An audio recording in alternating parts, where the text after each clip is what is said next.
Okay, so we'll move right on to what most of you are here for, which is the candidates panel for Pacifica City Council Districts 2, 3, and 5. I'm sure almost all of you are aware that we moved to district elections 2 years ago, and at that time we voted on districts 1 and 4. So the remaining 3 districts are up this time. This means that although we used to get to vote for everyone on the city council, you now only get to vote for somebody who's in your district. Nonetheless, all these people will be the people who are running the city and managing our situation. So regardless of whether you're able to vote for an individual or not, I think it's important for you to understand who they are and what they stand for. We have a few rules for how we do these panels, just to make sure everyone's clear. This is a moderated panel, so all questions will come through Connie and myself. If you have questions you'd like to submit, we've put cards on at the ends of the tables. You can write your questions down and we'll put them up here. The timing of the answers, each person will get 2 minutes to do an intro of themselves and 2 minutes to do a closing, and we'll have 3 minutes for each answer. Our timekeeper is Jim Heldberg, who's sitting over here at the front of the table. What he's going to be doing is making a noise. Okay, and is that 30 seconds, Jim? Yeah, that means 30 seconds left, so you don't have to stop talking, just know that you got 30 seconds left. If you still can't stop, I'll bang on it some more. Okay. I'll bang twice, and that means 30 seconds gone. Okay. So I'm going to introduce the panel quickly, just starting from this end. We have Christine Boles, who's running in District 2.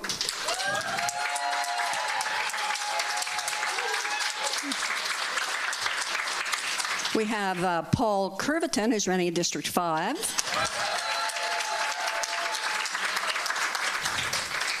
We have Mayor Mary Bier, who's running from District 3.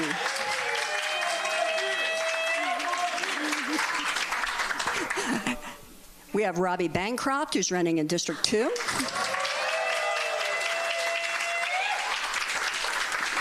And finally, of course, we have down there at the very end, Sue Beckmeyer isn't right there. You switched seats on me. Okay, thanks very much. I'm just going to get the microphones going for the panel, so could you hold this? I was just going to say, now that you got all that applause out of your system, we've got so many cards here and so little time, so please hold your applause until the very end of the program when we can thank them for their appearances here today, okay? So we can get through as many questions as possible. Thank you for that, Connie. Oh my, and we have lots of questions. Okay, so let's go ahead and get started with the 2 minutes for each candidate for their introduction. 2 for the introduction and the closing, 3 for the questions. Sorry, we have to be out of here by 11:30, so with 5 candidates, we've got some limitations. So we'll just start right here with Christine, since she's to my left. Go right ahead. It's turned on now. It's turned on. Okay. All right. You can hear me? I think I can hear myself. Hi. Oh, yeah. That'd be great. You guys all stand up. Okay. Okay. Great. Thank you. So my name is Christine Boles. Unlike many of you, I was not lucky enough to be born here in Pacifica, but I chose to live here as an adult because I realized how special a place this was. I love this town and our community and our environment, and that's why I'm here today, offering to volunteer to serve you in this capacity on the City Council. A little bit about my background. My family immigrated here from Europe when I was a child through my dad's work. We struggled to make ends meet. I was taught to be honest, to work hard, and to always do my best, and to always volunteer and give back to the community out of gratitude. The volunteer efforts I'm most proud of, I helped found a food pantry in San Francisco as part of my church that feeds 200 families every week.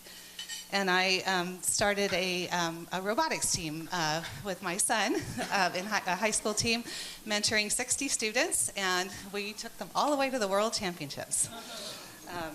So my husband, Bob, who's in the back, grew up in San Bruno, so we're definitely very locally based.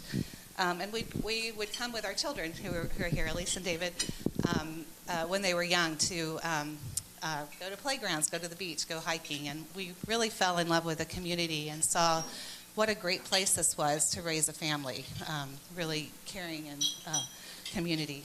Is that my 30 seconds already? Ooh, I'm going to run out of time. As many of you know, I'm an architect, so I work day to day with developers and homeowners, have built projects, really all over the world, from big hotels to custom homes and remodels. I'm not against development. This is part of what I do as a job. But I'm also an environmentalist, and I believe in smart development. I think we need to make sure we're meeting our codes, which we haven't always been. And we need to make sure we're not creating additional hazards for our residents with new buildings. And thank you. Thank you, Christine.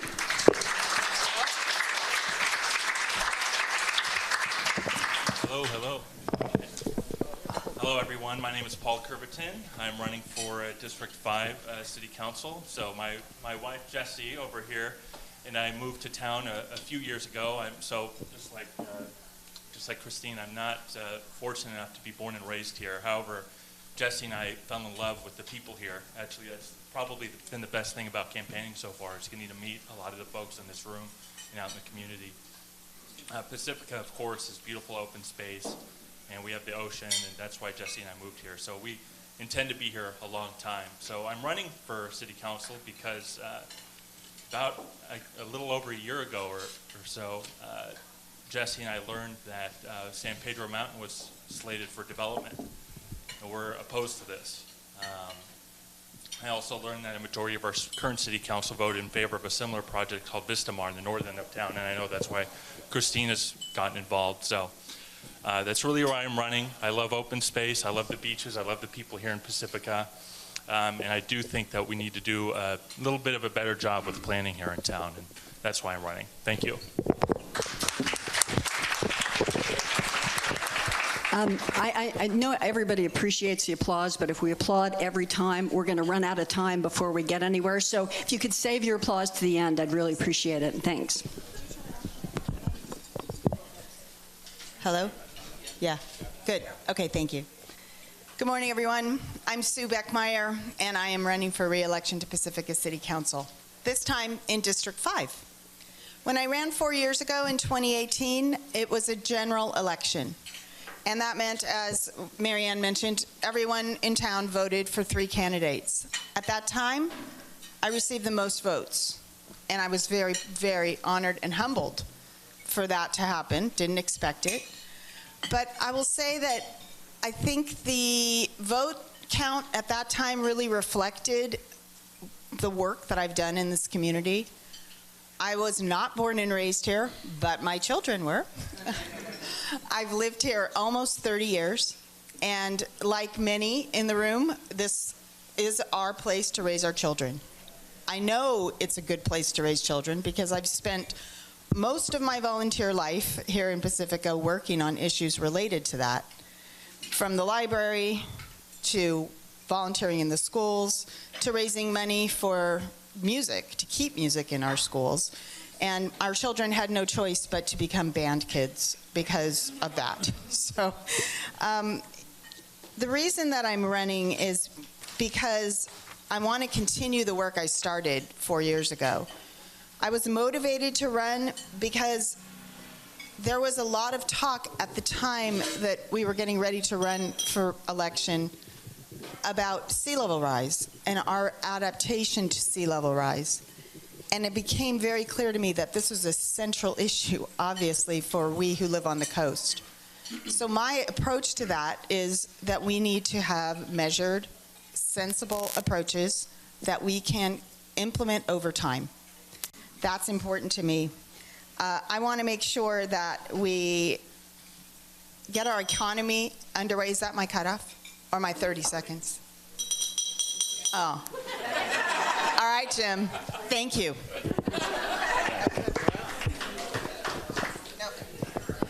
Hello, everyone. Make some noise for yourselves. This will be the last clapping, I promise. Thank you for being here, supporting democracy, Democrats.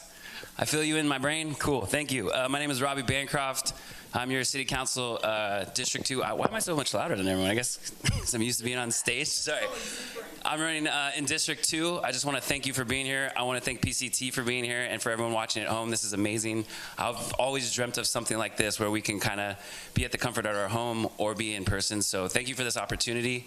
I love Pacifica. I care deeply about this community like everyone else on this panel, and I just strive to serve at the highest level possible. I'm a lifelong Pacifican. I was actually born and raised in District 2, Perry Avenue. That was my home. My dad and I actually lost that in the 2008 recession, so that's a lot of the reason why I'm running, because I know what it's like to kind of go through the hardest parts of your life, but to overcome those. And we actually moved back to Pacifica, so you probably know me more from Breakers in Rockaway.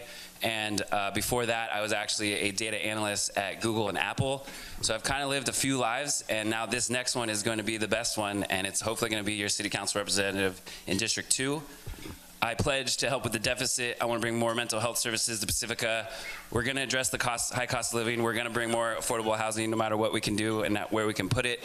And we're also going to deal with the effects of climate change. I know these are very complex issues, but we've been studying, and we're going to make it work for us because we're Pacificans, and that's what we do. We don't have to solve it for everyone. We just have to solve it for us. That's the good news. And then, of course, I want to protect the hillsides like everyone else. Of course, we want to stop, hazardous development, and we want to support responsible development. That's what we're all here for, is to act responsibly and do the things that we love in the city that we love as well. 30 seconds, I just want to share my top 5 endorsements. I'm going to start off with Tiger Jazz Twirls Big Stick, so thank you very much for your support, sir. Of course, Mayor and friend and pal, Mary Bier. Thank you. I also just spoke to Don Horsley, so he's going to be supporting our campaign. Josh Booker is also going to be supporting our campaign. He's California State Senator, so I want to thank Josh. And then also, I just got the word, and my team hasn't heard this yet, but Kevin Mullen is actually supporting our campaign as well. So we're in great company, and I look forward to getting to know everyone more and serving you at the highest level possible. Thank you very much. Thank you. Oh, he's hard to follow. Good morning. Good morning, everybody. It's so nice to see everyone here this morning. It's not easy being up here. So I want to thank my colleagues on the panel, all of you, because it takes a lot of brave, you have to be brave. Anyway, so thank you for being here today. Thank you for, giving your time to Pacifica to run for office. I am very fortunate to be able to stand up here today and say that I am running unopposed. And so to me, I cannot express the gratitude that I have for my district and for my city, because they are showing me that they trust me and that they want me to continue the work that I started. And just saying it now, I can feel the emotion in my body, because I'm blessed. I'm blessed to be here. I'm blessed to serve our city, and I'm blessed to continue the work. And that work has been really important, going over and above the regular liaison positions to where we're getting Pacifica's name out there across the region, and we're getting funding for projects, and continuing to get our name out there and make sure that Pacifica has a seat at the table in all of these regional conversations where there's funding available for our very important projects. And so I was able to start that. I'm so glad I'm able to continue that. And I cannot thank you enough. So thank you for trusting me. I'll do my best to make sure that I live up to all of that. So thank you so much. Well, thank you to all the candidates.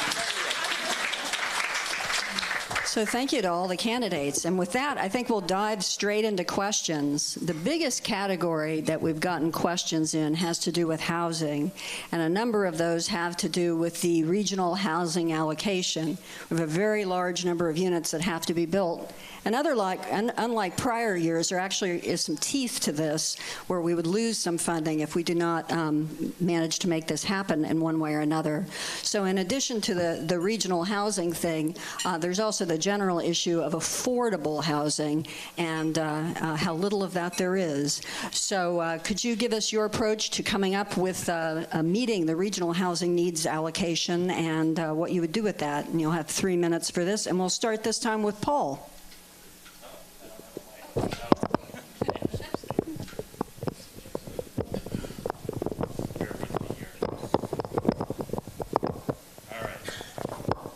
so our RENA numbers, we need to hit our, can you hear me? Oh, hello, okay. Yes, our RENA numbers, we need to hit 1,900 units of housing, I believe. And I personally, oh, thanks, Jim. Yeah, okay, so one thing that it touches my heart and something that we've experienced in our household is senior housing. We have a lot of folks who are getting priced out of town. As Robbie mentioned, we have affordability problems, and we need to build 1,900 units. I think a large portion of that should be senior housing, 55 and up, 62 and up. My wife and I looked for housing for my mother in Pacifica and couldn't find it, unfortunately. So I think a good portion of our RENA numbers should be devoted to senior housing. Affordable housing, of course, I think as much as we can get should be affordable.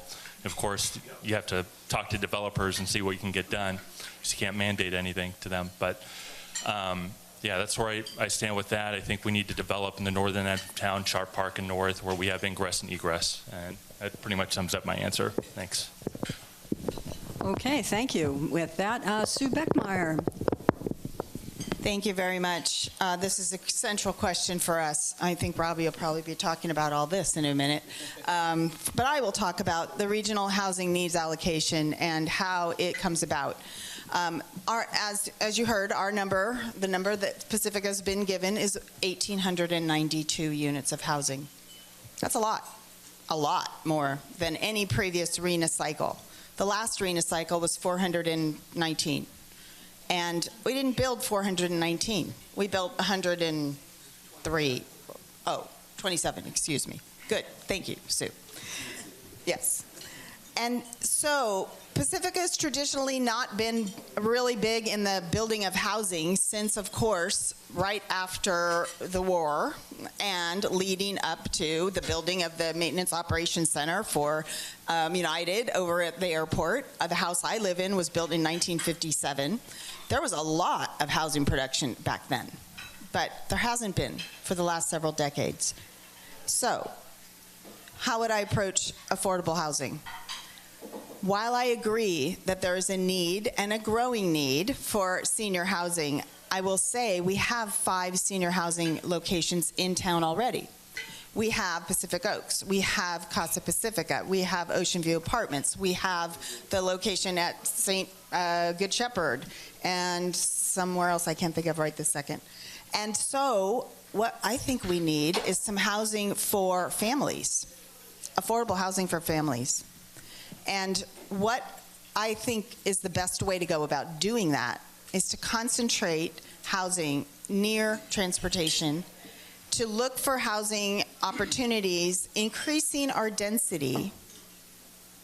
That means we don't have the room for lots of single-family homes, but what we're talking about is housing that is in multi-levels. And we're talking about housing in places that it's easy on, easy off to the freeway for transportation, whether you're going to take your children to school or whether you're going to leave for work. Places that are a good idea are places like our shopping centers. Eureka Square is a prime example. We're also working on the Sharp Park specific plan, and we're looking at opportunities to increase density, increase the number of levels of housing, and that will, does that mean 30 seconds? Okay, just checking. So these are the ways in which I think we could approach that large number. We need to plan for that large number. What we've already done, and I'm happy to say I was part of, is we've put in an ADU ordinance that allows people to build a small unit in their on their property, and we put into that ordinance a restriction that it cannot be used for an Airbnb, it can't be used for short-term rentals, it needs to be used for housing. Thank you. I guess you guys can have that. I live in a 500 square foot ADU, so if it wasn't for that, I wouldn't be here. So I just want to shout that out. RENA numbers are not, I'm going to fight like hell to build affordable housing here in Pacifica. I know it's a controversial topic again. It's not simple. It's if it was that easy, it would be done. I want to increase the housing units. I want to do infill, mixed use. I definitely want to do it by transportation. I worked at PRC for 5 years. I know what it's like to struggle myself and to serve the folks. Half of Pacifica actually can't afford to live here. So Pacifica Resource Center serves 1 in 7 households now. We did a kickoff event at Winters, and 43%, I believe, I'm not the math guy on the team, but 43% of the feedback from the 60 to 75 people there was about affordable housing. People mentioned rent control. People talked about affordability for all walks of life, including our seniors, including new families, all of our industry workers. I mean, you guys know what I'm saying. So I would love to just support that any way I could. There's also the County Home for All initiative. I don't know how many people are familiar with that, but they've kind of got a consensus on the need there. So I'm going to continue to work with them and continue to work with the folks that I met, during my time at PRC. And then I also just want to give a shout out to Pacificans Care, the board I'm on. We actually support PRC. We support senior housing, or senior services, also child care services and youth services bureau. But this all ties into the mental health and the affordability of your homes and being able to stay in the town that you fell in love with, or the one that you were born and raised in. We all love it and we all want to stay here. And we deserve, I hate to say the word deserve, but to be with our families and not break up generations of Pacificans and not have to have those hard conversations where maybe your daughter or your son is in a new family and then you have to figure out that you're only going to see them on holidays and travel doesn't, I hear that so often. So it's a spectrum of affordable housing. You'll hear from Mary, I'm assuming low, very low, moderate, but yeah, I want to know where you want to put it, and then we'll work to do it together.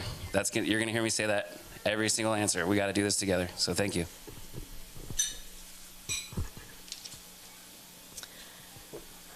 Yeah, very important question. So in order to be able to build affordable housing, we have to have the land use and zoning policies in place to do so. And we have the opportunity to do that right now with our Sharp Park specific plan. And we're also updating our housing element. And so it's opportunities for our community to participate in that conversation, to let us know where you want to have housing. Obviously we don't want hazardous development. We don't want a bunch of development up on the hillsides. But we have an opportunity to for you to let us know where we want to place that housing. I think there's also a lot of barriers that are put in our way. Developers, I don't know if you've noticed this, but developers have a hard time developing here in Pacifica. So in order to get the housing built, we have to work alongside with our developers. We also have to work alongside with our regional bodies and our, I know Suzanne Moore's in the back right there, but she works for the San Mateo County Anti-Displacement Coalition, right? There's groups that are doing housing work across the county that we need to get in our circles of conversation so that we can actually get some nonprofit developers to come on in, because we need the housing. We need the low, the extremely low, the very low, the moderate, right? We need all levels of housing, and we have to work together to do that. So thank you.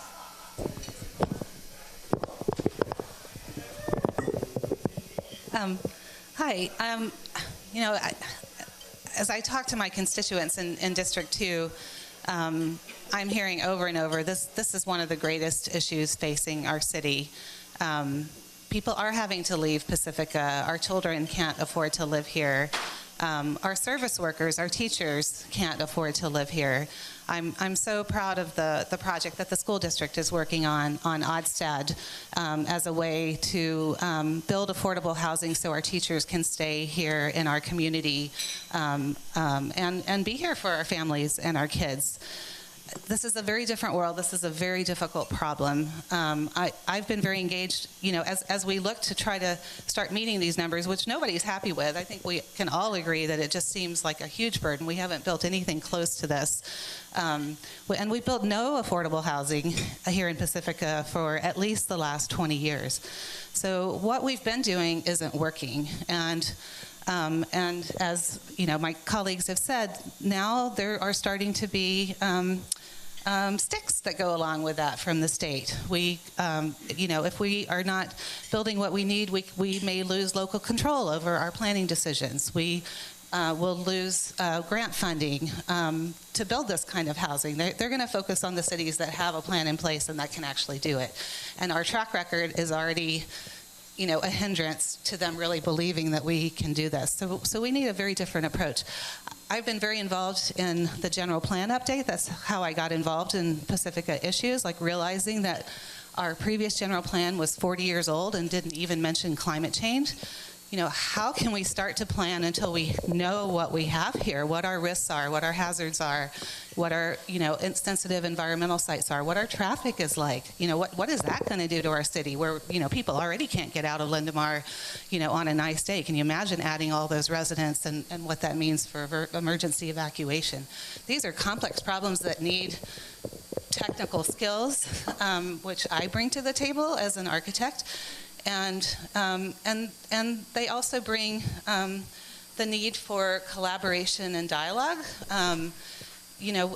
We seem to be polarized with the real estate and the environmentalists, but as an architect, I build projects, and I'm also a strong environmentalist. I don't think these are either or. I think there's an and we, if we can work together, we can actually do this. And we need this housing for our community. Our businesses are suffering; they can't find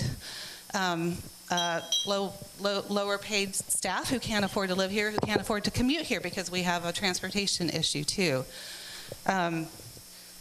Anyway, I'm ready to jump in. I've been working on the general plan. I've been working on the Sharp Park specific plan, which has issues with the Coastal Commission, that we need to start partnering with them instead of fighting them so that, we don't have to keep going back and forth. I think there are real solutions, and I'm ready to jump in and work on that with you all. Thank you. Thanks very much. Okay, so we have another question here that's related to housing, and that is the unhoused and the vehicularly housed. We had the ACLU lawsuit that came up not terribly long ago, and we've had to make some changes. But we do have an enormous number of unhoused people here in Pacifica. What would you each do differently to try and get a grip on that situation and make it something that works for both those who are having housing challenges and for the neighbors who want to maintain their pleasant neighborhoods? And we'll start this time with Sue Beckmeyer.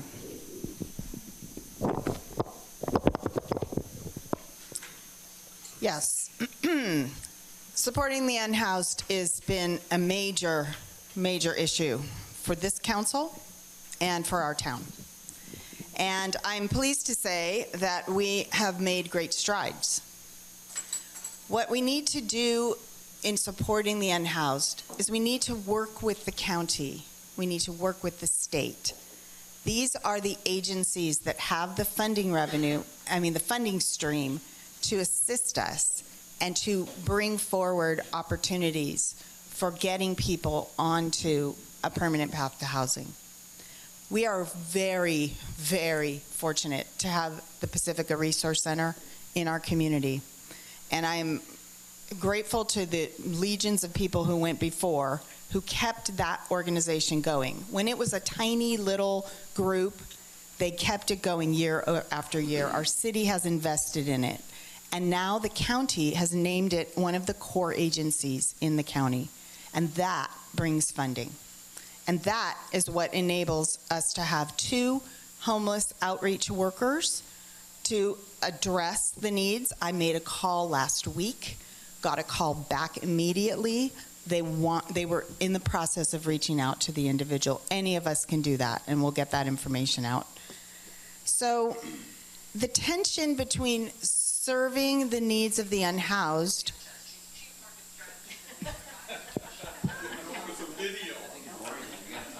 I know, Mike's watching a video. Just kidding. The tension for us is how do we address it as the question states and also acknowledge the needs of the residents who are here. And that's what the toughest part of our conversations have been since I've been on council. We have to listen to our constituents. We need to understand what their needs are as well. And so finding a compromise has been extremely challenging. You mentioned the ACLU. They had an opinion about the way we were going about it and decided to sue.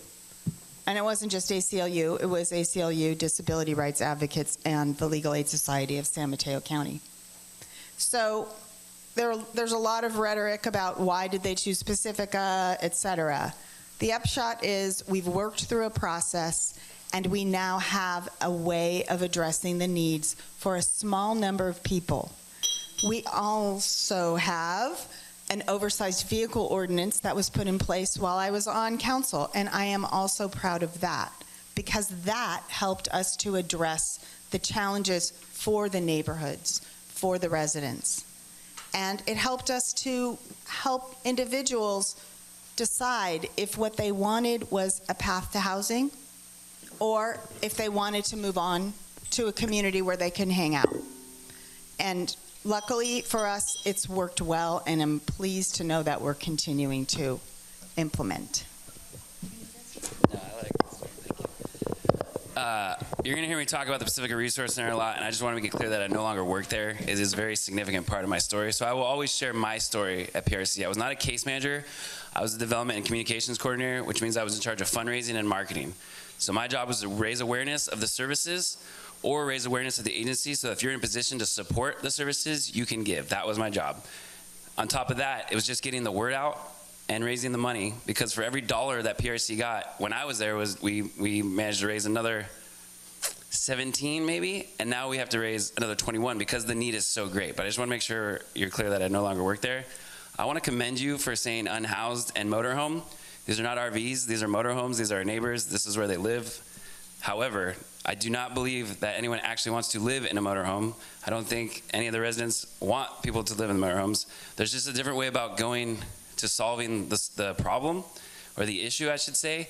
But I want to make it clear that the goal of the parking program is not to just work the system and move every 29 days and save money.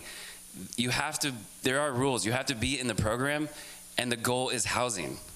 So that's the end goal. Just like everyone, the goal is housing. So there are rules in place. I know there's a lot of safety concerns. We've heard them, we've addressed them, and I actually just found out, this is how out of the loop I was, even though I even worked there, that 2 times a week you can go to Recology or the old sewer waste plant, and you can dump your gray water and your trash. And that's gonna help address the concerns of the residents. It's gonna even help address the concerns of our neighbors in the motorhomes. So that's a perfect example of taking a very complex issue that is very polarizing. And if you've been on Nextdoor, Pacifica Locals, you know those threads blow up and we just run ourselves in circles. But now we actually have something that we can work on, be proud of, that we're leading, I'd say, yeah, we are leading. Pacifica does have a chance to lead. So we're leading with a very unique program on this lovely coastal town where we can address the concerns of all the residents, and we can work together to get folks out of the motorhomes, off the streets, and get back to enjoying life, which is what we all want to do. And I've already said we have to work together, but I have to end every time we're going to work together for that. I'm waiting for the ding. I guess I'm talking slower than I usually do. Was that 30 seconds or what? Yeah, so I want to make sure you know gray water. My time at PRC was spent fundraising and development, but I would say at least 3 times a month, I would see someone that I graduated high school with walk in, and they were unhoused, they were dealing with mental health issues, and they were dealing with addiction. One actually passed away. So that's what we're fighting for, that's what we're here to do. These are our neighbors, they want to be good neighbors, and we want to be good Pacificans. So please, please, please support this program, support your neighbors, all neighbors. And if you have any questions, Anita loves to answer questions. You can reach out to Anita. She'll even answer you on the weekends maybe. She is the one, and she will help you. Thank you. So I think one of the gifts of the pandemic was the influx of funding that came in for our houseless community. And so I have a family member right now who is in the interim housing in Half Moon Bay, and it was a very hard decision for my family to make. And we trust the system, and we trust the caseworkers, and we trust that my family member is getting all the care that they need, because in this interim housing, there's wraparound services, there's food, there's mental health services. So there are things that are working for our houseless communities. And we trust that system, that the next step for her will be permanent housing. Again, super hard decision for my family to make. And I know you all are very familiar with the permitting permitting parking program that we have in our city right now. And I think moving forward, the most important thing that we can do is to really learn from the unintended consequences of the program, come together and try to make changes to make sure that not only are our residents happy, but even more importantly, that the residents that we have put on the street, in their motorhome, in the permit parking program, are safe. And so it's a big responsibility, and we're taking it very seriously. So please support Pacifica Resource Center all that you can. If you see houseless folks, they have a homeless outreach team. Please contact them. They will directly contact these folks and get them connected to the services. If I didn't think the system worked, my sister wouldn't be where she is today. And so she's happy because she's being cared for. And so the system works, and we just have to work together again to make sure that our core service agencies are funded and that we're all doing the right thing. So thanks.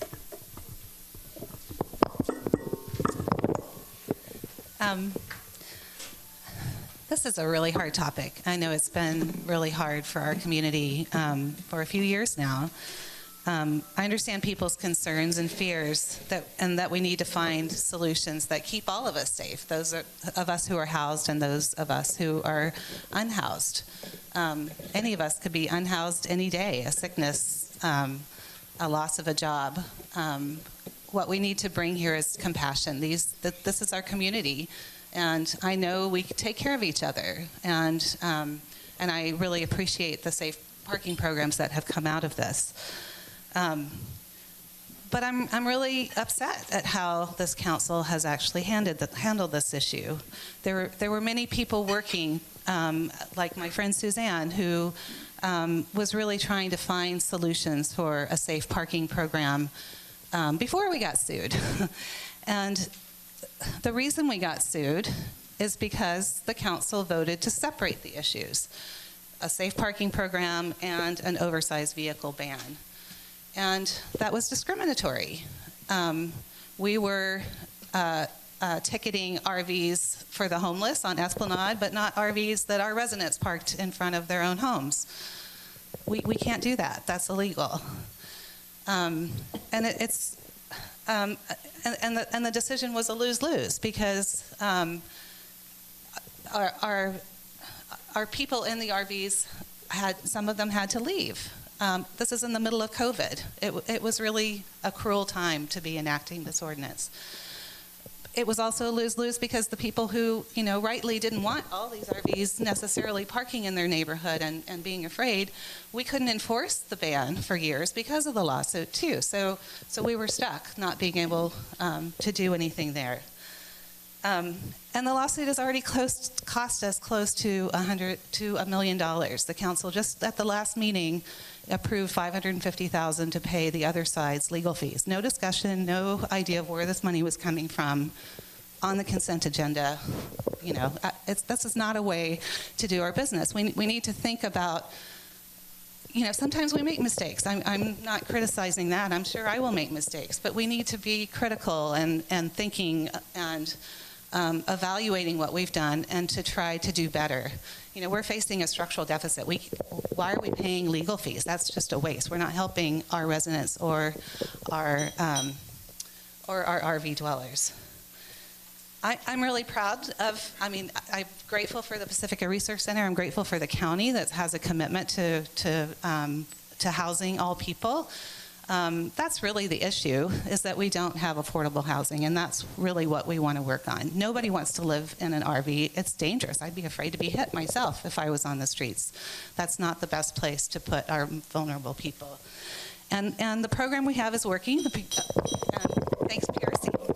Thanks. All right, well, I'm so thankful that Christine went right before me because I echo everything that you just said.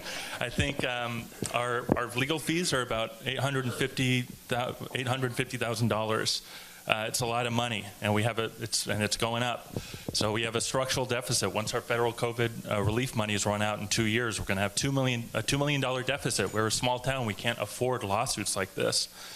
So yes, I join everyone in echoing support for the PRC. It's a wonderful place. I think on their website, for every dollar that they get, they produce $6 of benefit towards the community.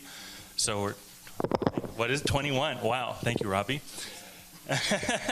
So it's a wonderful place, and I think the RV, the mobile home ordinance is a great success because now we have enforceability. People in the communities who have been worried about what's going on, now there's police enforcement. And yeah, unfortunately we had this lawsuit, which I think was completely avoidable. The two issues shouldn't have been separated.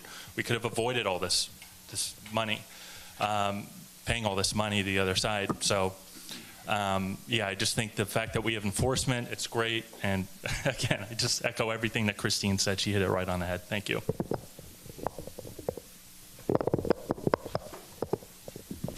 Wow. Well, thank you very much. So shifting gears just a little bit, we're going to move on to climate change and coastal erosion. So obviously we have some serious erosion problems. We were recently reported that we were losing hillside faster than just about anywhere in the state. So we're going to continue to have sea level rise issues, climate change issues, erosion issues. What concrete actions would you take now to address this, and as a secondary, to get funding from the county and the state to help us address these issues? And we'll start this time with Robbie. Great, thank you. I'll take a couple of seconds just to, I didn't mean to interrupt, Paul, but thank you for the opportunity. It's 1 in 7 households, and then they have to raise another $20 or $21 for every dollar they receive from the city. And then also over half of Pacifica is technically low income because the cost of living is so high. But this question is about climate change. I've been talking to folks on Nextdoor, actually enjoying myself. I know. We need to update our climate action plan. We obviously need to save West Sharp Park, like yesterday. There is erosion. My dad actually, during the pandemic, for 3 years, we had an apartment. So we kind of had a front row seat, and I've met some neighbors here who actually moved here to watch the erosion and study it. So I've got an opportunity to talk to them as well. Yeah, right? So I would say that's one of my biggest concerns. I know the Army Corps has been doing their evaluation and their analysis. So I look forward to kind of seeing that data. I'm a big data guy, even though it might not look or feel like it. But that's what I spent, 3 to 5 years doing before I moved back to Pacifica. And I would just encourage folks, being a fundraiser, I can kind of get in there and get creative. But it comes down to relationships. You're going to hear a lot of us talk about you need to have strong relationships with the folks who control the money. And it's not a negative thing. Money does have effect on people, emotional, physically, and everything else. But that's really important, is we have to have the relationships in order to have these complex and hard discussions. And it's good news. We only need to save, again, we only need to solve it for Pacifica. We're not in charge of the whole California coast. Probably, yeah, I wouldn't go down that road or that, entrance to the beach. But we want to obviously repair. We want to get access back. That's why we're all here. We want to enjoy the beach. It's, again, good for mental health. And I just want to make it clear, that's the priority, is West Sharp Park. Address the erosion, wait for the Army Corps, access to federal funding, keep working those strong relationships, and then work together. Anyone who simplifies this issue might not totally understand it. It is very complex. So thank you very much.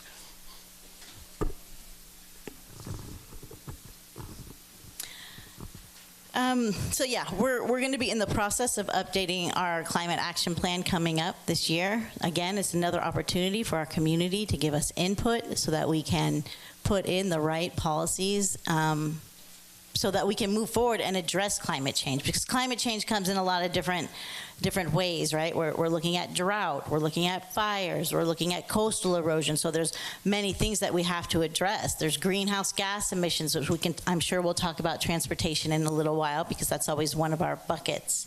It's just really important that it's those plans. Once we have the plans in place, then we can get funding for the projects to address the issues.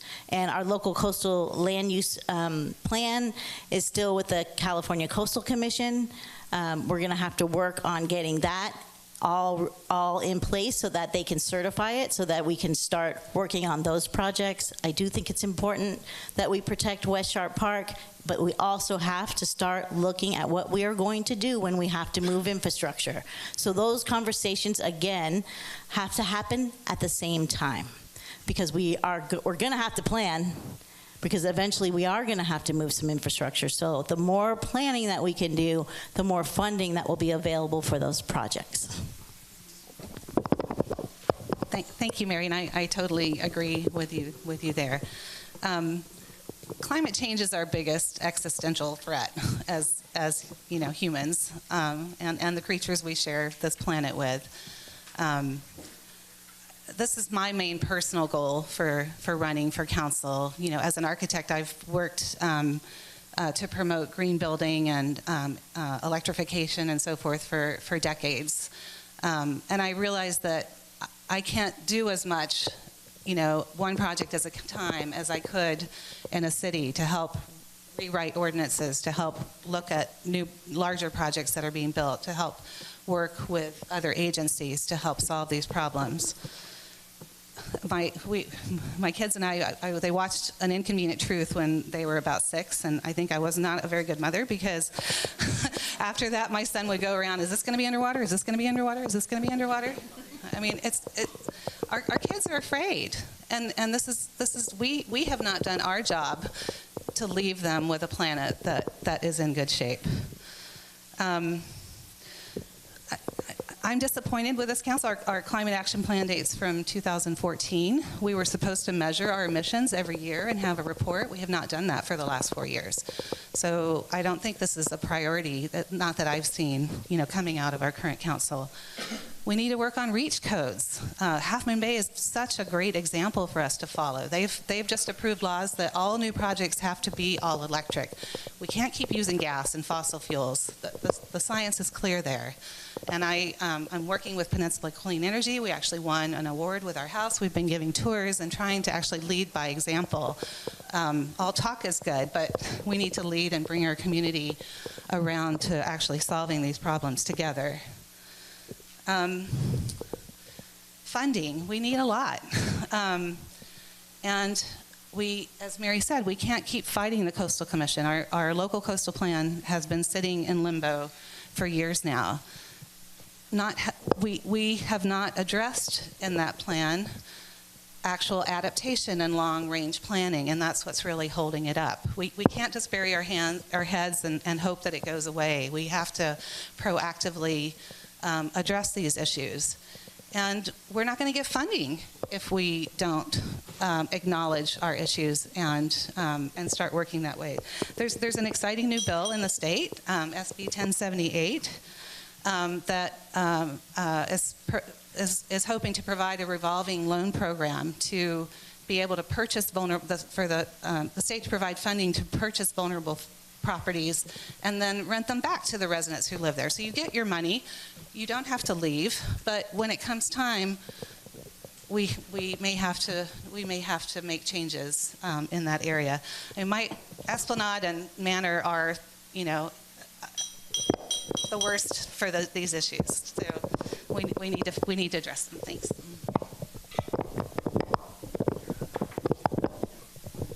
Yeah, so again, echoing Christine, I think electrification, following in the footsteps of Half Moon Bay, is key to solving a lot of our climate issues. Climate change is real, you guys.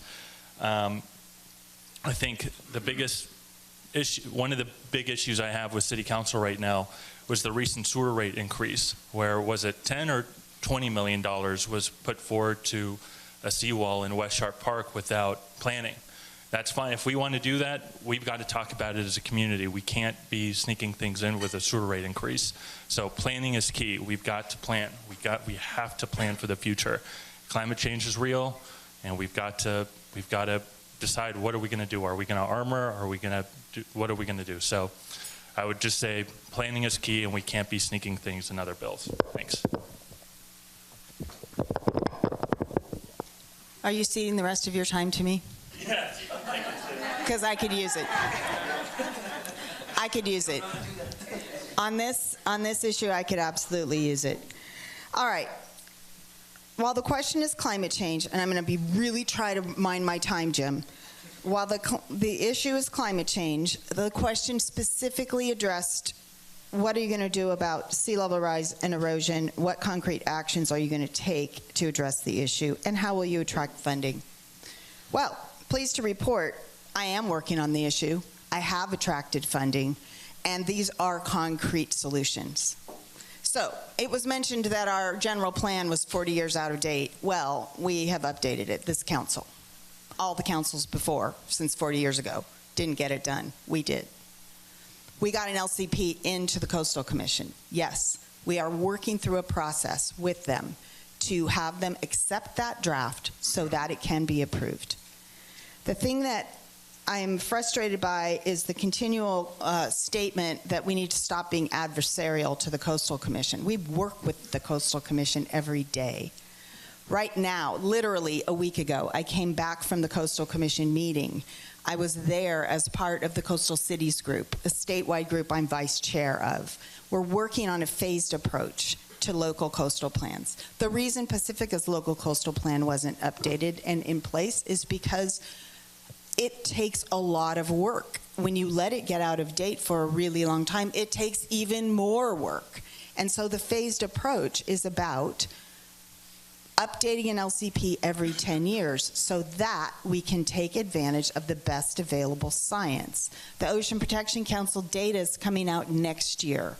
We're working on data that's about 6 to 10 years old. That's not necessarily the best available, but it's what we have, and we're working on it to be consistent. There are ranges of what people think is going to happen. We don't know. No one has a crystal ball. But we're going to work to protect homes, people, businesses, infrastructure.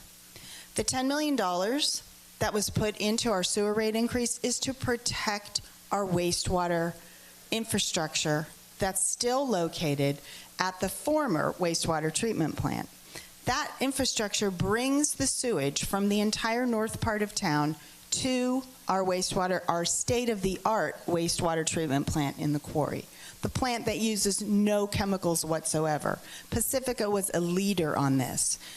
I'm tired of hearing about how we need to follow Half Moon Bay. We led Half Moon Bay. We led the county in creating the REACH codes. We were the first in the county to adopt REACH codes, and it was because of Deirdre Martin bringing it forward. And I remember sitting on the dais that day and saying, or maybe I was on a trip, and I'm saying, REACH codes, what's REACH code? And Deirdre helped me understand what that was about. We adopted it first. I was in a meeting last week where we got credit for that. So we're doing it. I attracted $7.5 million to work on our project at the seawall, and we are continuing to work on this. Thank you.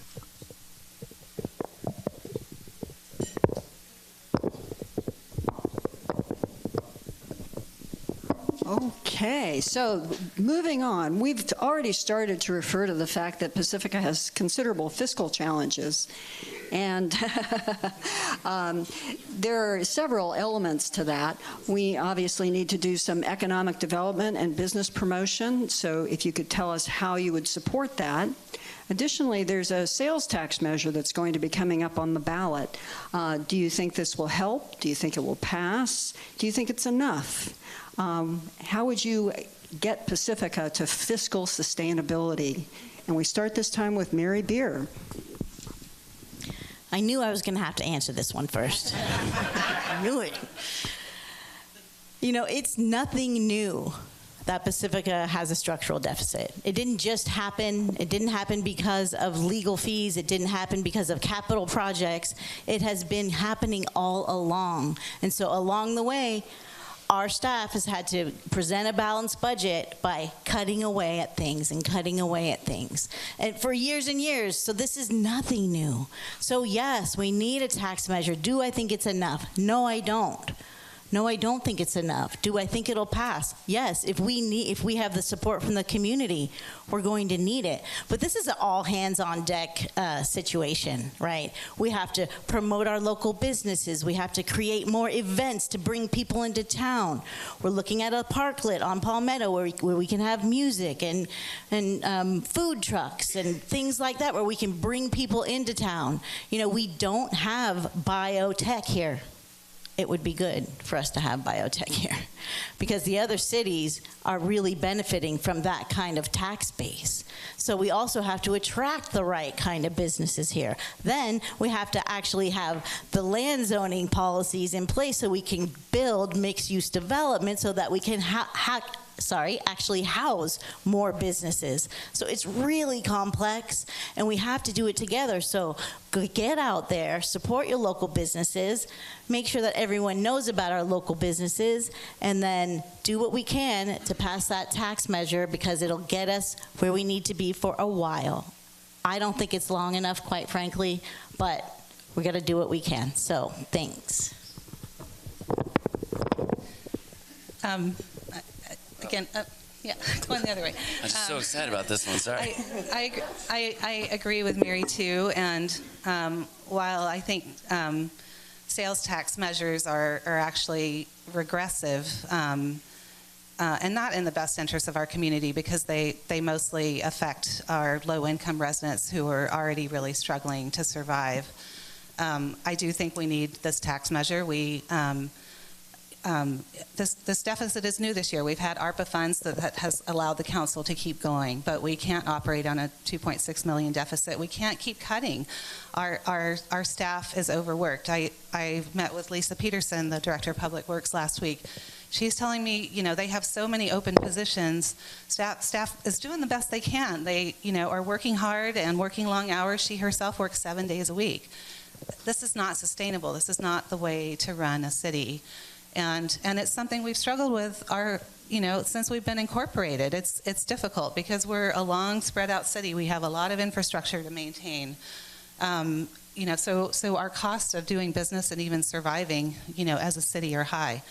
But we have the most incredible resources here too. And I think that's what we need to focus on, to work together to celebrate what we have, to protect what we have, because our visitor serving, bringing in tourists to pay money, to spend a few days in our hotels, to go to our cute shops and our restaurants. This is money coming in without necessarily creating a burden on the city. If you're building more housing, you're getting a little bit of property taxes, but it's really small compared to the amount the county gets. That's not what's going to bring us sustainability. If we don't want gentrification and we risk losing the fabric of who we are if we're just focusing on, raising our property values to solve our problems. So we have our hillsides, we have our hiking, our beaches, our history. We have so much history here. The Historical Society is an amazing resource. And we have our arts, the Sanchez Art Center, and Spindrift. I mean, we have a lot that we could attract people here to come here and stay here and spend their money here. And I think that should really be our focus. We can start with little things. It's not necessarily a big project. Providing signage for the shops in Sharp Park. Manor, oh my gosh, this is what you see when you come down the freeway. My neighborhood, the Manor Shopping Center, that's just a parking lot. I mean, this is the image we're giving our visitors as they come in. Let's plant some trees and put a few benches, create a community space. There are little things we can do to get there to improve our city for our residents and our businesses, and to build this additional income that we need. Thank you. Thank you, Christine. So yes, I support the tax measure. In principle, I'm opposed to sales taxes because I think they're regressive. But I agree with it in this case. I agree with Mary. It's not going to get us nearly where we need to be. I also agree with Mary. We need to develop Palmetto, and I think I agree with everyone up here that we need more commercial development. That's key to get more tax dollars in town. And I agree with Christine. We can't continue to proceed on a shoestring budget. Our staff is overworked, and it's not fair to them. I believe our natural resources are our biggest asset in town, aside from our people, of course, and we need to tap into that. People come into town every weekend. I think we all know how the traffic is during the summer on a nice day trying to get down to the southern end of town. And we need beautification projects as well. So that's really it. And Sue, you can take up the rest of my time again if you like. Nope, sorry, you have to wait. All right, so again, fiscal challenges, economic development, business promotion. How would you get Pacifica to be fiscally sustainable? I ran on this in 2018, and I am continuing this work.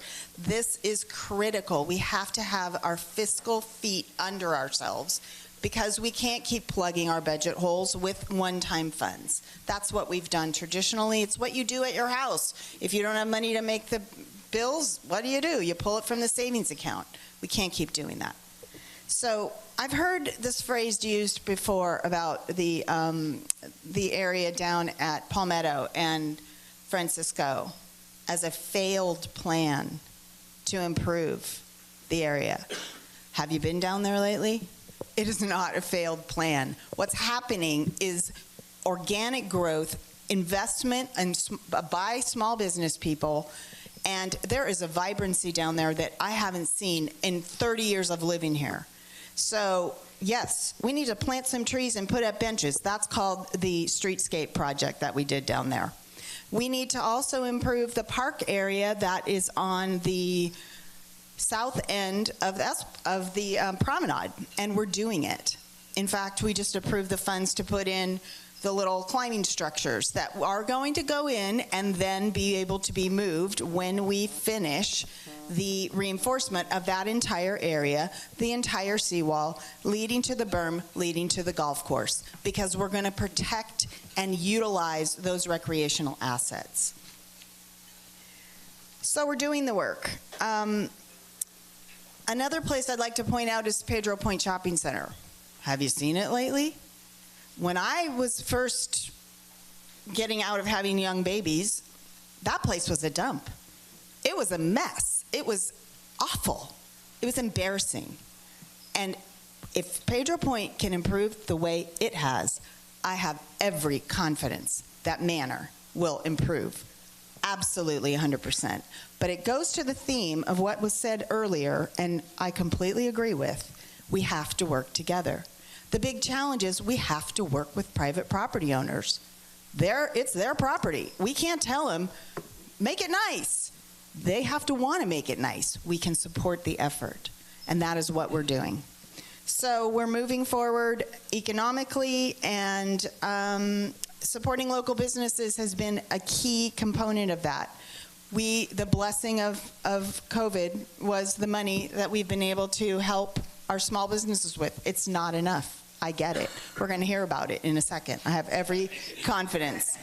But it's what we can do, and we had a grant program that we supplemented with $10,000 for small businesses in Pacifica. Over 25 such businesses were able to obtain grants. We are a focused council on trying to assist businesses that we have in town so they can prosper and our community can prosper. That includes hotels. We need to see more. Half Moon Bay has 21 hotels. You know how many Pacifica has? 7. We can do more, and we will. It's in our mission. It's our goal. That's why we have the Sharp Park Specific Plan working. We are taking the steps necessary, and we're going to keep doing that work. Thank you. That was smooth. I'm not sure who said it, but I would just want to clarify. It's actually not 2 million. It's 2.7 million. So someone corrected me. So I just want to make sure that people watching at home and in the room realize it's 2.7. This isn't actually anything new to Pacifica. We are the little engine that could, and we've always kind of been chugging along. I wouldn't call it a blessing, but COVID did change a lot of everyone's lives. You know, people died, businesses survived, businesses didn't survive. I could only share what I experienced personally. Breakers opened in 2014. We were about to celebrate our, I can't do math, 6th or 7th year anniversary. 9 days after that, I had to tell my dad that we were forced to shut down. Excuse me. That might be the end of that story because I don't want to cry on camera. But We were recipients of the grants. I actually left PRC during that time, and I became just a full-time development and communications coordinator for the family business.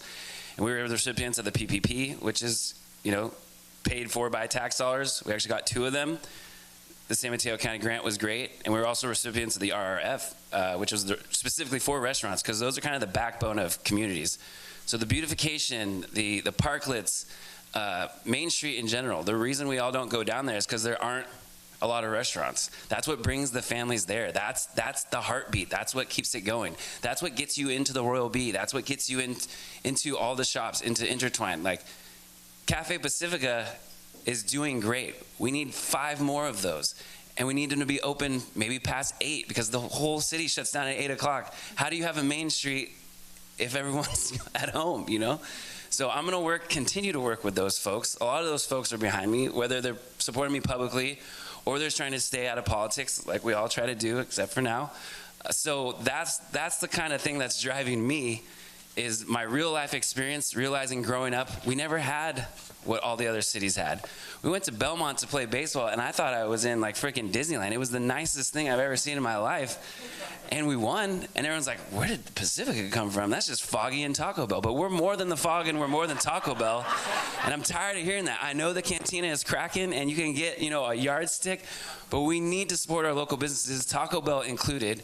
I'm so grateful that every time I run into someone, they go, I love Breakers. And I go, great, that's the website, ilovebreakers.com. I'm glad I came up with that one.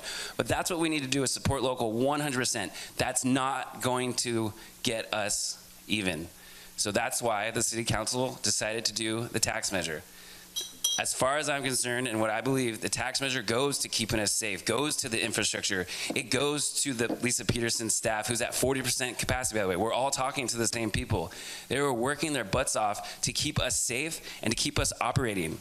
There are folks who wake up at 4 a.m. during the storms, emergencies. I was here in 98 for El Nino. I wanted to surf down on the boogie board too. But folks had to go to work and unclog the drains so that places like Breakers could reopen, or that we can get out of our driveways to go to work and to operate. This is my life. This is what I lived, and I want to appreciate you guys for letting me share my story. I'll have more later. Thank you. You did great. Thank you very much. So we've started talking about finances here, and one of the ways Pacifica gets a lot of its financing is from hotel taxes, and a portion of that comes from short-term rentals.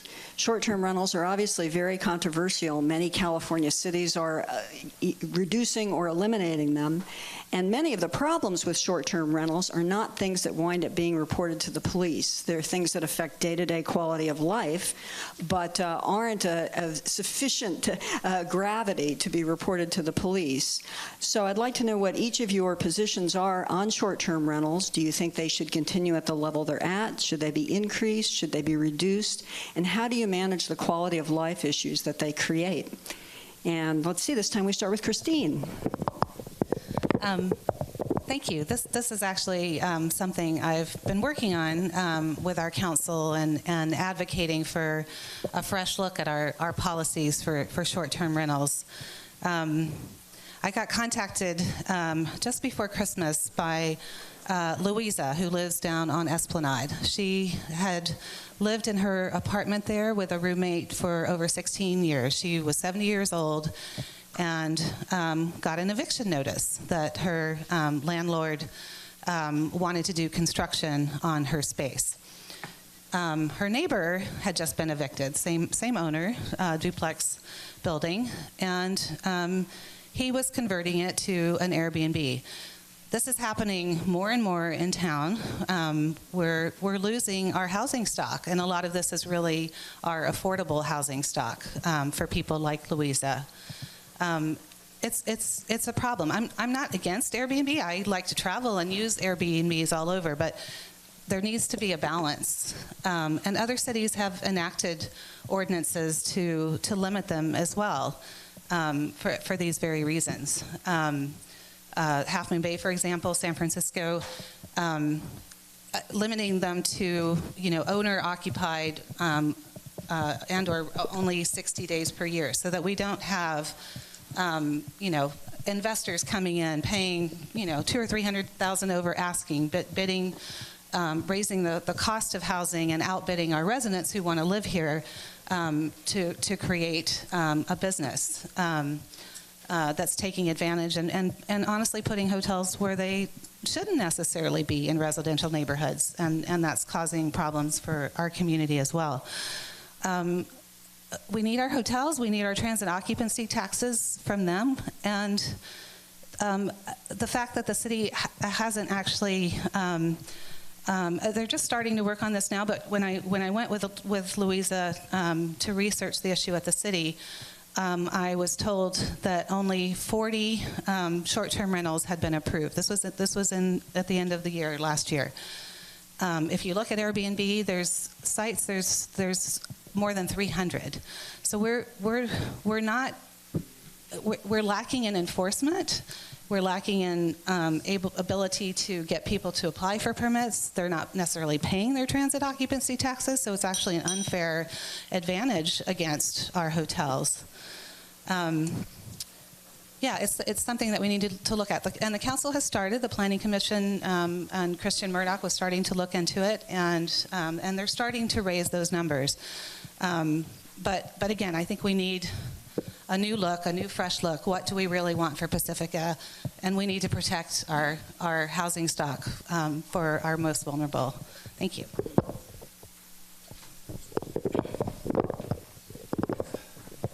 All right, I'll keep it short and sweet as usual.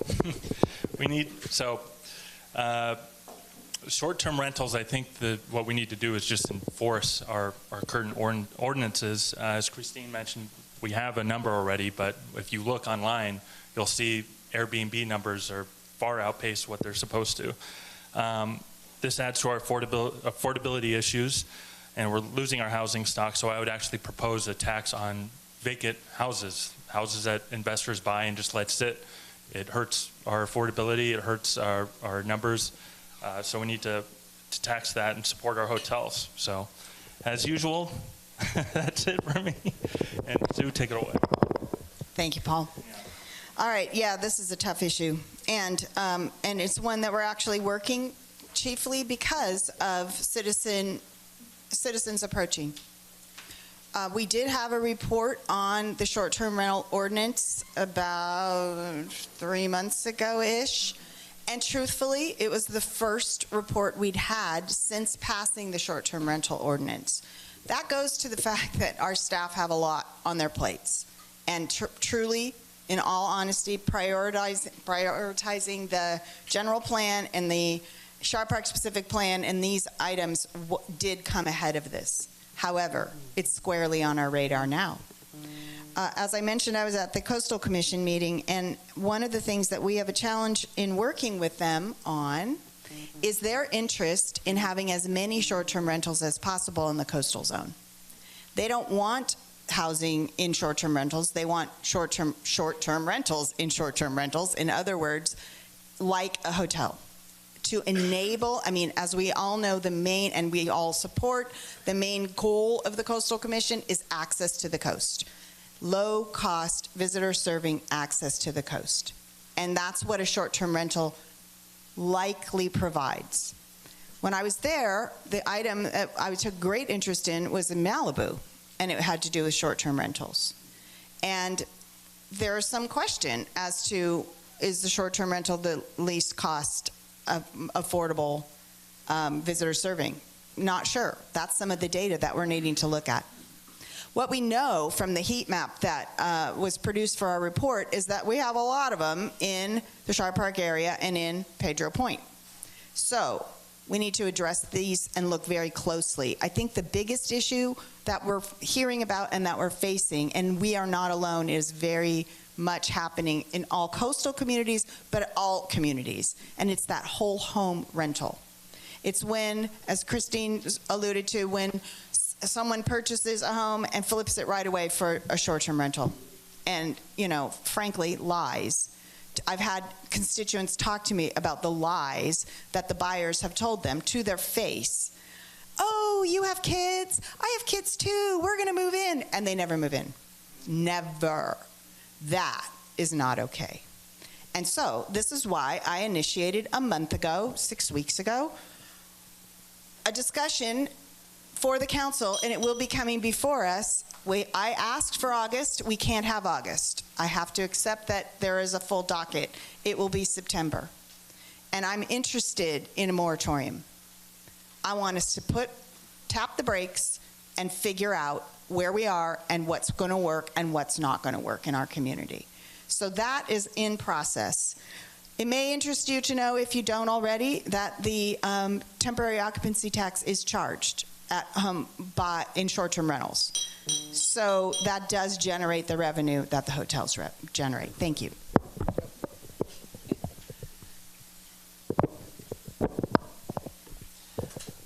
I can't turn it off, so would you like any more coffee or dessert or anything like that? My dad raised me well, and hopefully, well, he's not watching because he's at the restaurant, but hi, Dad.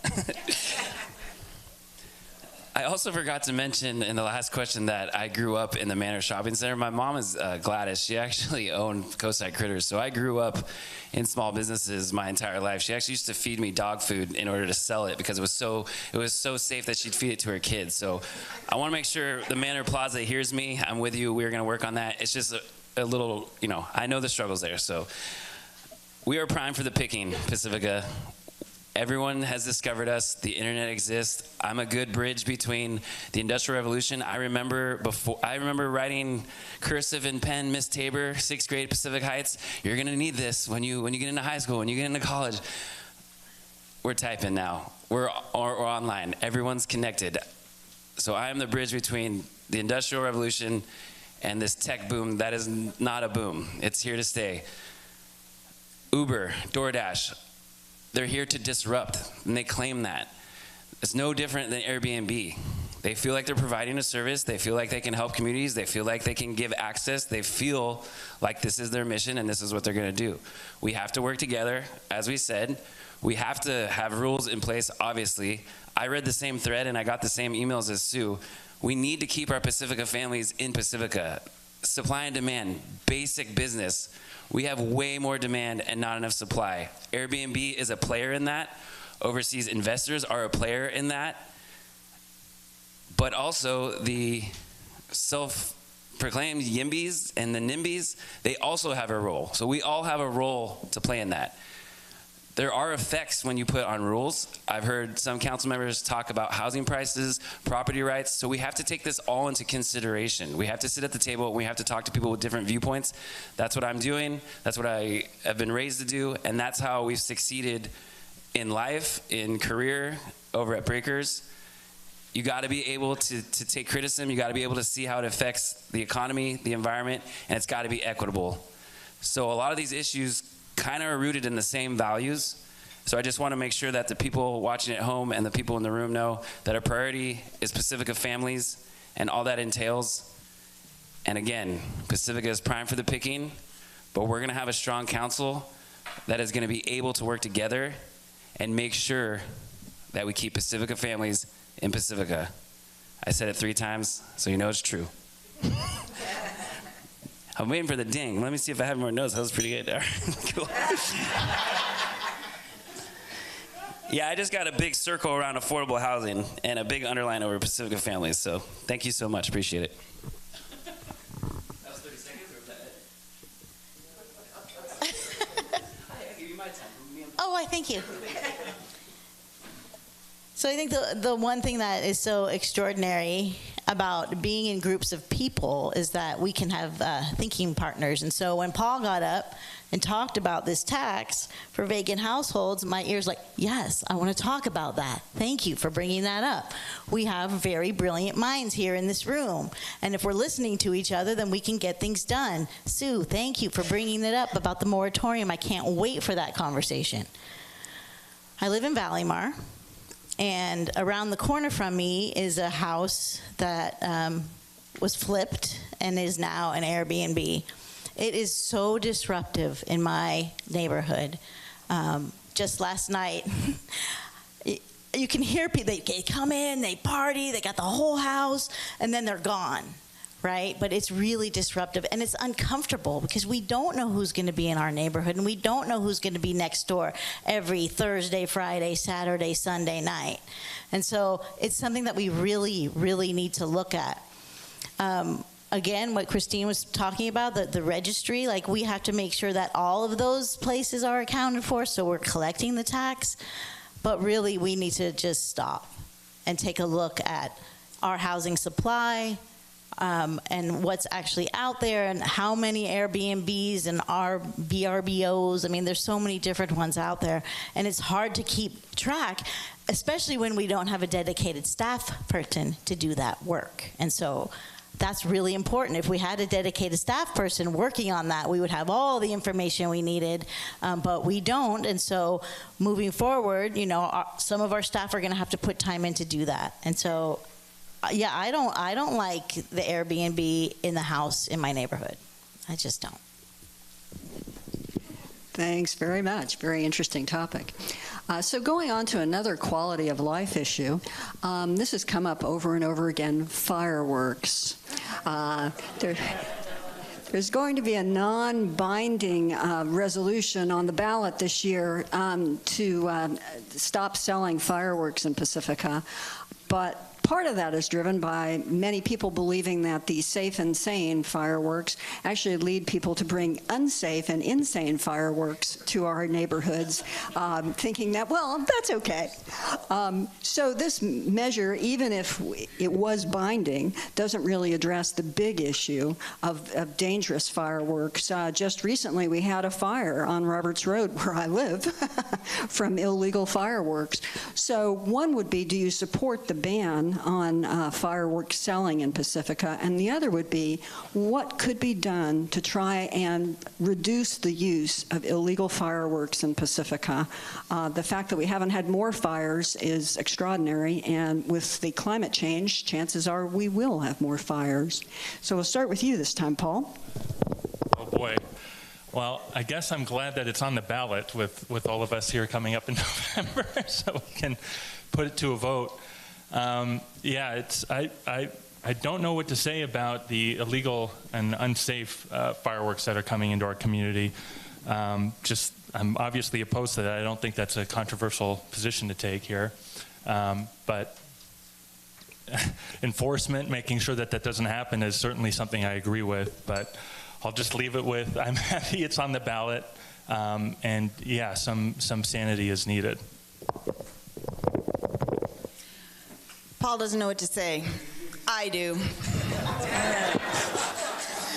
So,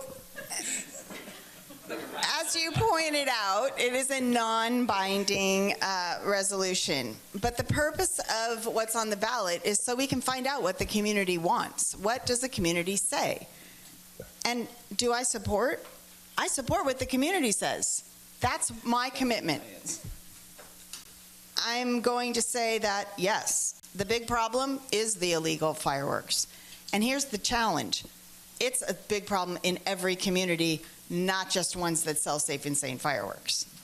We hear about it. I talk to people up and down the peninsula. They have them too. So where we need to go is follow the leadership of Tiger Jazz Trolls Big Stick, as he is really hammering on our, he is, I'm telling you, I'm just outing you. He is hammering on our state legislators because he wants, and I do too, and we all want to see the limit that a general law city has on an administrative fine be raised for fireworks. Absolutely, 100%. It shouldn't be $1,000. It should be $5,000. My husband says it should be 10. So, you know, I don't know what the right number is, but I think something that could be more of a deterrent would be a good place to start. I'm going to say this one thing about it, and it's not a defensive position. It's really an observation.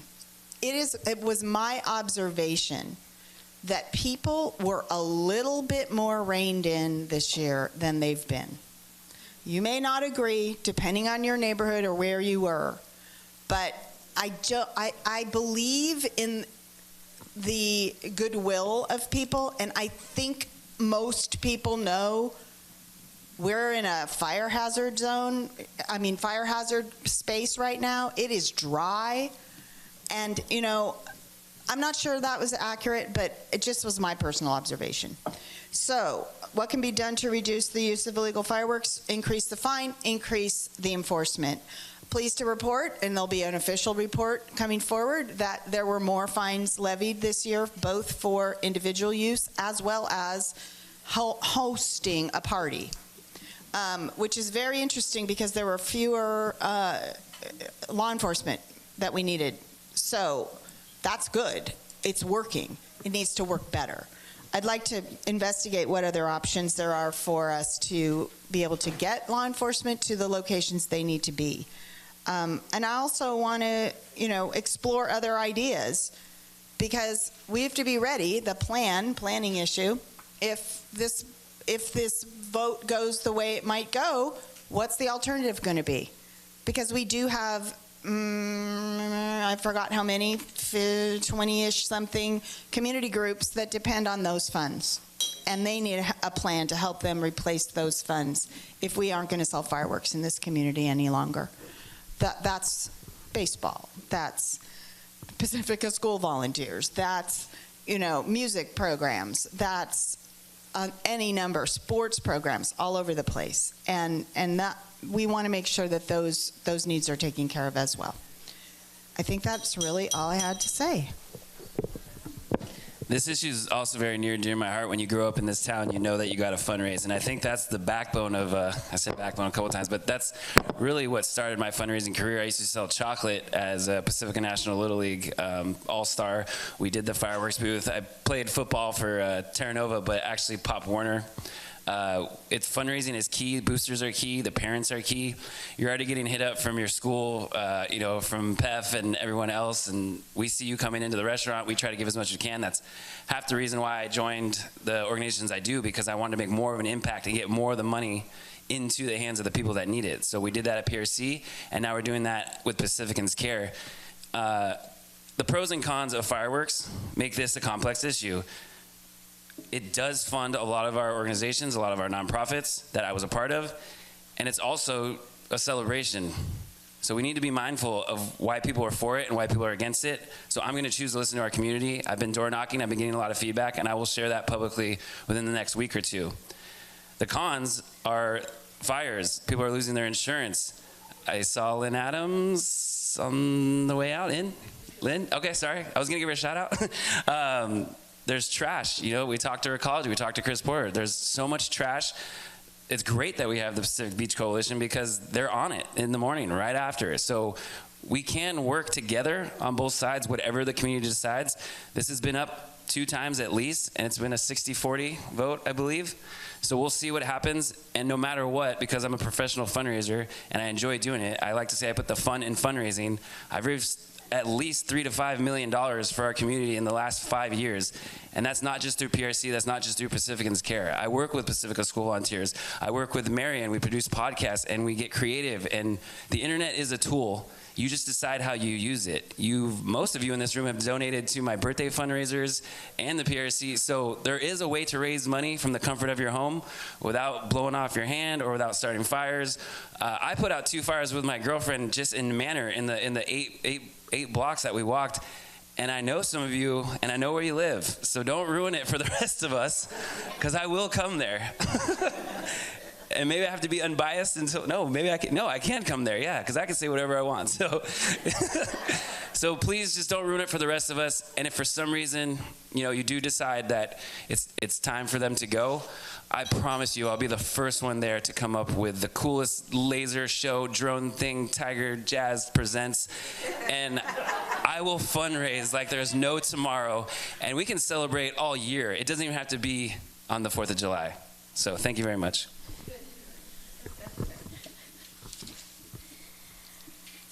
So growing up, we called my mom the Mad Bomber.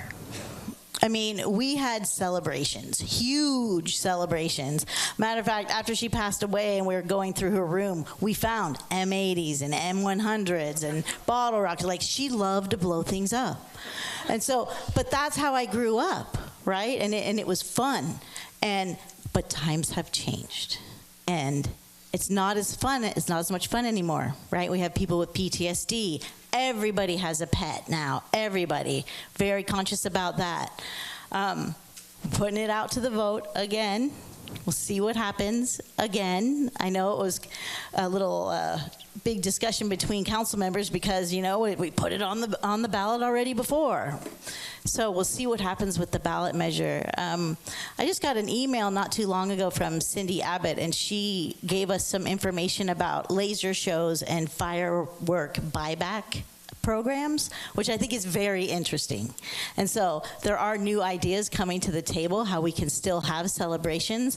And I understand that it's the illegal fireworks that are the issue, but if we don't allow the safe and sane, eventually, over time, there will be less and less of the illegal fireworks. Change takes time. It's not going to happen right away, but that's how policy works. Sometimes it takes 10 years. I know with our alcohol policy work, it's taken 10 years to make a big difference in the retail alcohol arena, right? And so you can see the change coming, and it'll happen over time.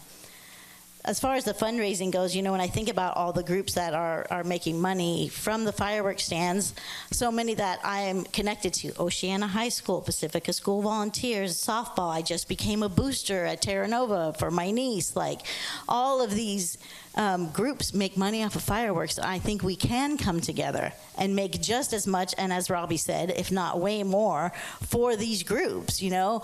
Down in the coastside, they have coastside gives. There's ways that we can make money, have laser shows, and not be mad bombers.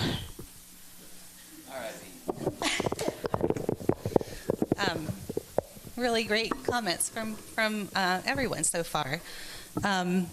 I know fireworks are controversial in town. I know people love them and they're fun, and it's fun to have a kid playing with a sparkler. My kids did as well. But our climate is different. It's not the way it used to be. It's a real risk now. And even the safe and sanes, I've heard stories of, you know, people piling 30 of them in a garbage can and blowing them up and injuring themselves. You know, that they are dangerous too. My neighborhood is really bad in Manor. They're, you know, I sit a little bit on a hill where I can look all over, and they're going off all over. Last year, there were 2 going directly over my house. I went and approached one of my neighbors who was having a big party right on Monterey Road. Like, we're shooting them off in the street. This is a major street with a bus line.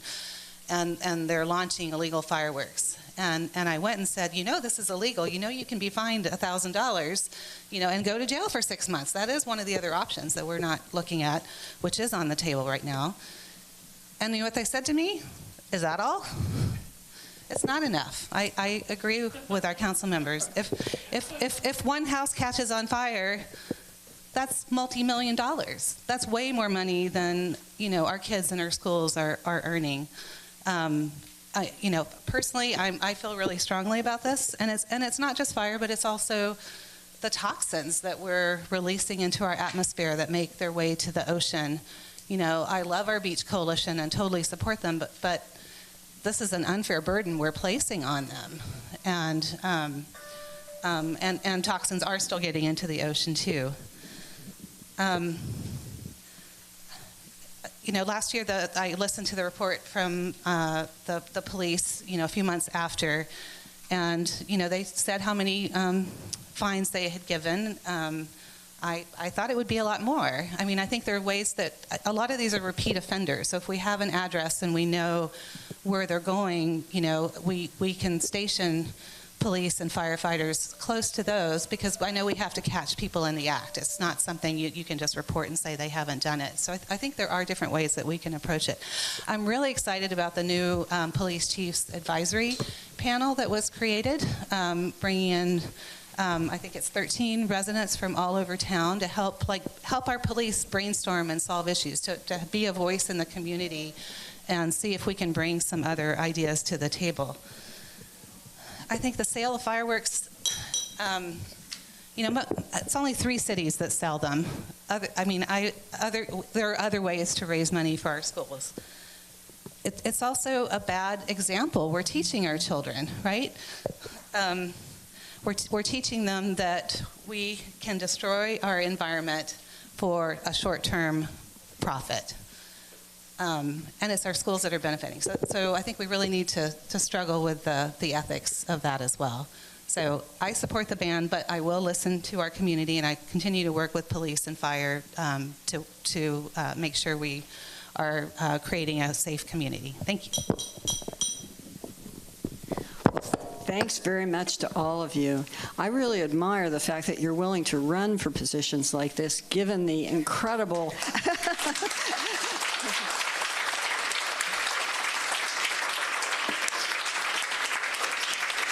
There's so much negative stuff that goes on social media, and I hope you all don't take that too personally, because definitely there are people who seem to think it's their point in life to run down members of the city council. So you all should know what you're in for anyway. What I'd like to do with the time that we've got left is get to your closing statements now. So let's see. I think this time, did we start with Paul or with Sue? Do you remember, Paul? It's Paul's turn. Okay. 2 minutes then. Okay, well, just in closing, again, I decided to run because of Vistamar and the potential threat that San Pedro Mountain is under. And we really need to plan. We need to do things differently in this city. We have a lot of smart people, a lot of big brains in this room and in Pacifica, and we need to tap into our people that we have here. And we just, again, you've heard me harp on that. Planning, planning, planning. We've got to be smarter with our planning. Thank you.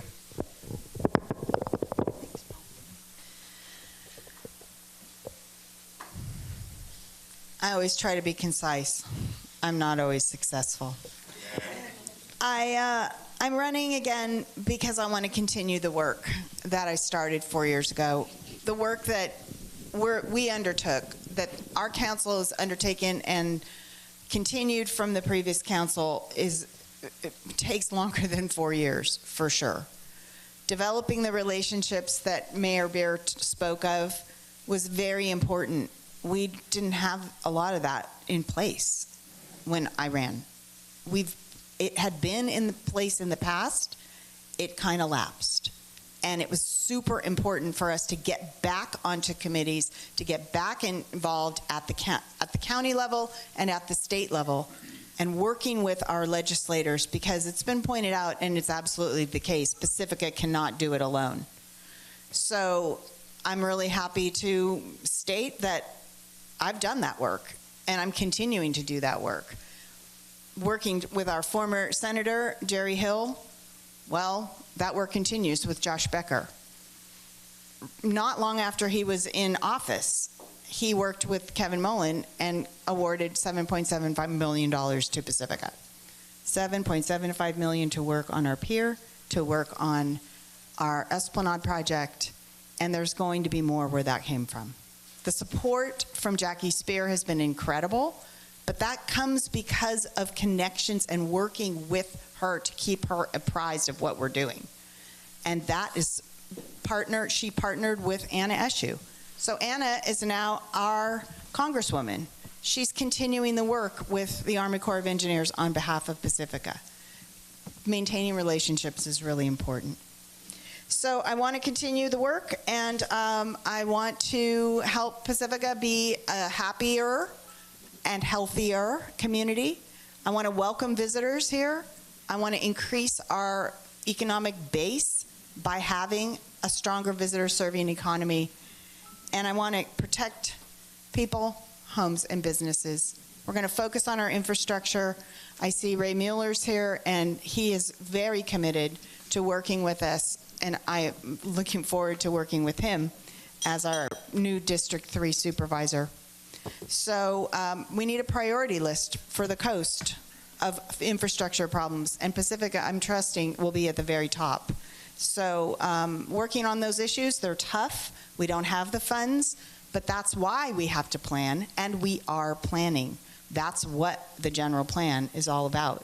That's what the wastewater infrastructure plan is all about. That's why we're doing it, so that we can continue that work. Thank you. I almost had to take a bathroom break, so I'm glad that it's drinking too much water. No, not you, just this in general. I always try to come from a place of gratitude, so you can never thank someone enough, and you can never thank them to death. So thank you folks for being here today. This has just been an absolute honor and a pleasure. I almost wish that 7 people can serve on city council, because I think all of us, including Mike and Sue, well, that'd be 8, but we would get a lot done, and we'd have those hard conversations that we're talking about. So we're not just going to talk about it, we're going to do it. I don't think that I mentioned that I'm also on the ad hoc committee for bringing micromobility to Pacifica as well. So we're going to be maybe looking at a pilot program with e-bikes, e-scooters, to try to bridge those gaps, because we're on that transportation island here in Pacifica. So little things like this and support from the county and the relationships that I've already established and that are coming, I think folks will be excited for that. But I'd love to hear your feedback. So I have business cards up here, I have stickers. If you're interested in signing my jumpsuit, that's going to be my work outfit. And I want to just shout out the bike park real quick. We didn't talk about like the youth or any fun activities. There's a rumor that's not so much a rumor going around that one of our beloved youth activities is maybe going to be no more. So I want to make sure the youth know that everyone on this council does care about them. Oh, okay, acting as if everyone who will be or on council or in this community does care about them. And Pacifica can be a fun place for everyone, and definitely we just want to give them love and a shout out. And I don't think we talked enough about protecting our hillside, so I just want to bring attention to protect San Pedro Mountain. I think we're all kind of in agreement there, and I've actually talked to the folks there. My mom actually lives on Shamrock Ranch. My little brother, both of my little brothers grew up going to Boy Scout Trail, and so they are really behind this, and now they're involved. They're going to register to vote. My little brother, my other one, is actually a park ranger. So this is near and dear to our hearts. The 5 issues that I'm concerned about is our deficit, mental health, affordable housing, the effects of climate change, and like I just said, our environment. This is what makes Pacifica Pacifica. This is what Sue Degree talks about when she wants her foot traffic to come. It's the natural resources, it's our businesses, and it's our community. So I'm so proud to be from Pacifica. I hope I make you folks proud. And without further ado, I just want to officially debut my campaign slogan, and I think we can all agree: long live Pacifica.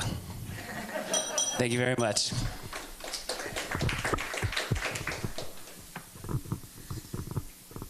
Yeah, what a joy it has been to be here with all of you today, and to hear from all of my colleagues. Again, thank you. Thank you for taking the time and putting the love and the hard work into running for office. I feel so lucky that I don't have to go out there and campaign. You have no idea. It is really, really hard work, really hard work. I didn't get to tell you that I am part of the Mayor's Mental Health Initiative, so I had the opportunity to be on the steering committee with 3 other mayors and work with 20 other mayors across the county to bring in resources for our mental health services. So we were able to bring in $200,000 for mental health first aid training in our communities, and we just got $250,000 for 3 of our core mental health service agencies in San Mateo County. I'm super proud of that work. It's really awesome when I get to do work across the county that really blends with the work that I do in my day job. And when things like that happen, I know I'm exactly where I'm supposed to be.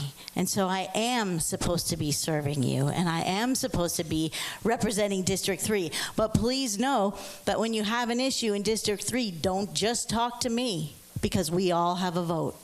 Talk to me first, but then talk to everybody else. So I think there's a misconception about that when we have these district elections.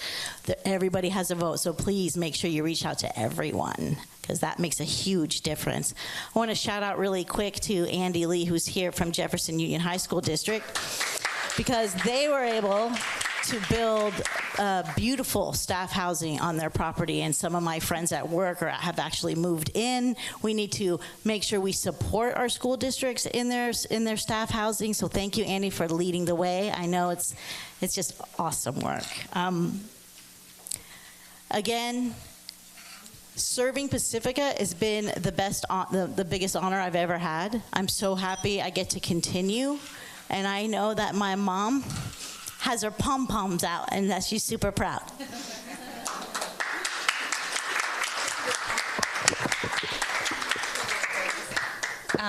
I want to start by thanking the San Mateo Democratic and San Mateo County and Pacifica. I think I've seen both names. for this wonderful event, and thank you, PCT, for all you do to support our democracy and educate our people.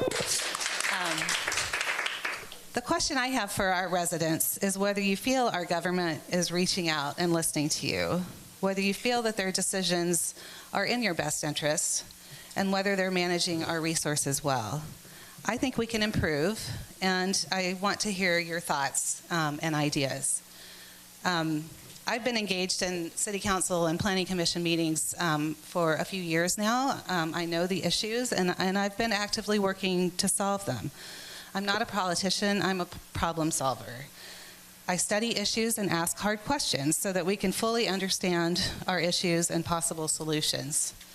The Protect San Pedro Mountain Project, I was actually involved in reviewing that project before there even was a Protect San Pedro Mountain group. There are real issues there that ignored the school and ignored our fire and evacuation issues, ignored our hillside preservation regulations. I believe in educating the community and getting the word out so that we can collectively organize to make sure we're doing right by Pacifica. Sometimes people hear my questions and think I'm being too difficult. If you get to know me, I think you'd see that I'm really trying to be helpful. My goal is not to be the most popular person in the room. My goal is to make sure our beautiful, diverse community is in the room and that all our voices are heard, and that together we're making the best decisions for our quality of life, our economy, and our environment. I believe our people are our greatest asset, and our shared passions and willingness to work together mean that we can solve anything. So thank you. I look forward to serving you in this capacity. Thanks. Great.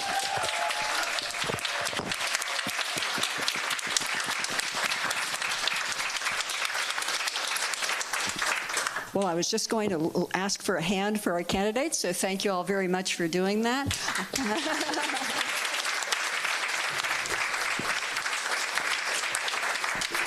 I just have a couple of announcements before we go. Sharp Park Restaurant provides this space to us free of charge. And obviously their servers, like everybody else's, have suffered during the COVID shutdown. So I want to encourage everybody who's had something to eat or drink here today to leave a tip for the servers. Really appreciate that. Our next meeting will be September 17th, and we'll be reviewing the propositions on the November ballot. And the next meeting after that, that's September 17th. And then on October 15th, we'll have Anna Eshu and Rishi Kumar, who are running for 16th Congressional District. And with that, are there any other announcements that need to come out? Oh. Susan. I just want to give a big shout out to the two of you for organizing this. I don't know if you realize what it takes to vet all the questions and collate them to make sure that all the issues are covered. So they've done a great job. Thank you, Susan. Okay, with that then, we will call our meeting adjourned, and thank you all so much for coming.